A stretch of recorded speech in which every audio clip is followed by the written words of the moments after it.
आप देख रहे हैं डिजिटल न्यूज़ इंडिया टुडे की खास खबरें वैष्णवी शुक्ला के साथ। रॉयल्टी न देने वाले ईंट भट्टा संचालकों पर प्रशासन सख्त। शासन के आदेश पर खनिज विभाग एक बार फिर रॉयल्टी न देने वाले ईंट भट्टा संचालकों पर सख्ती दिखाना शुरू कर दिया है। शनिवार को विभागीय अधिकारियों ने चौरी थाना क्षेत्र के कोम और सुरियावा में गणेश राय पहुंचकर ईंट भट्टों का निरीक्षण किया गया। कोम में ईंट भट्टे का संचालन बिना रॉयल्टी जमा किए ही मिलने पर संचालक से अभिलेखीय साक्ष्य मांगा, जहां संचालक की ओर से कोई साक्ष्य न मिलने पर हिदायत दी गई। वहीं गणेश रायपुर में ईंट भट्टा 3 वर्ष से बंद मिला। पूछताछ के दौरान यह तथ्य सामने आ सका कि यह भट्टा पुनः चालू हो सकता है। बता दें कि जिले में ईंट भट्टे दर्जनों की संख्या में संचालित होते हैं और रॉयल्टी जमा करने की स्थिति कुछ और ही है। उक्त दोनों भट्टे पर निर्माण निकासी तभी होगी जब रॉयल्टी से संबंधित साक्ष्य स्पष्ट होंगे। जिला खान अधिकारी अरविंद यादव ने बताया कि संचालक ईंट भट्टों को चलाने के लिए ऑनलाइन व्यवस्था से रॉयल्टी को 100% जमा करवाना प्राथमिकता है। सब कुछ शासन के नज़र में है। यह निरीक्षण आगामी दिनों तक चलता रहेगा। आइए रुख करते हैं भदोही की ओर और देखते हैं जिला प्रभारी राजेश तिवारी की रिपोर्ट। क्या मामला है?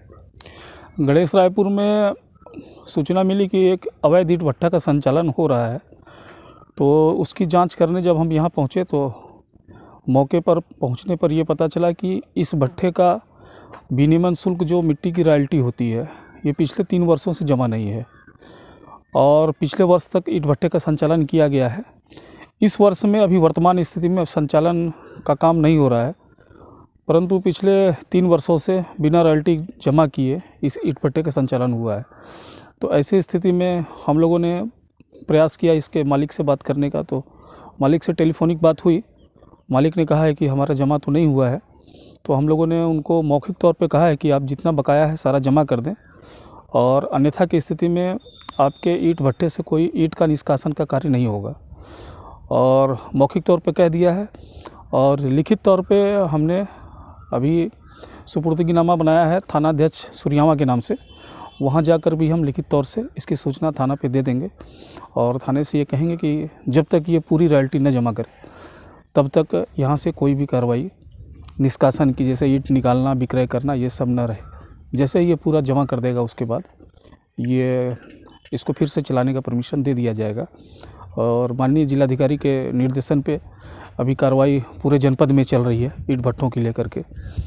काफ़ी राजस्व भी हमारा ईंट भट्टों के द्वारा बकाया है, तो इसको पूर्ण करने के लिए और राजस्व की पूर्ति करने के लिए ये कार्रवाई हम लोग कर रहे हैं। कुछ दिनों से सर रॉयल्टी जमा कराने के लिए सक्रियता बढ़ाई गई है। अभी तक जनपद में कुल कितने ऐसे भट्टे हैं जिनका रॉयल्टी जमा नहीं हो पाया है?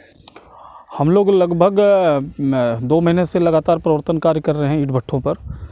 तो पिछले वर्ष की भांति इस वर्ष हम लोगों ने ज़्यादा रेवेन्यू प्राप्त किया है और लगातार अगर हम लोग करते रहें तो हमको यकीन है कि हम लोग अपने लक्ष्य को प्राप्त कर लेंगे। अंतिम डेट क्या है सर आप लोगों का इस रॉयल्टी जमा करने की अंतिम तिथि ख़त्म हो गई है। 30 नवंबर थी। 30 नवंबर तक हमको रॉयल्टी जमा कराने की अंतिम तिथि थी। अब उसके बाद हम लोग ब्याज मतलब 18% ब्याज के साथ अब हम लोग रॉयल्टी जमा करवाएंगे।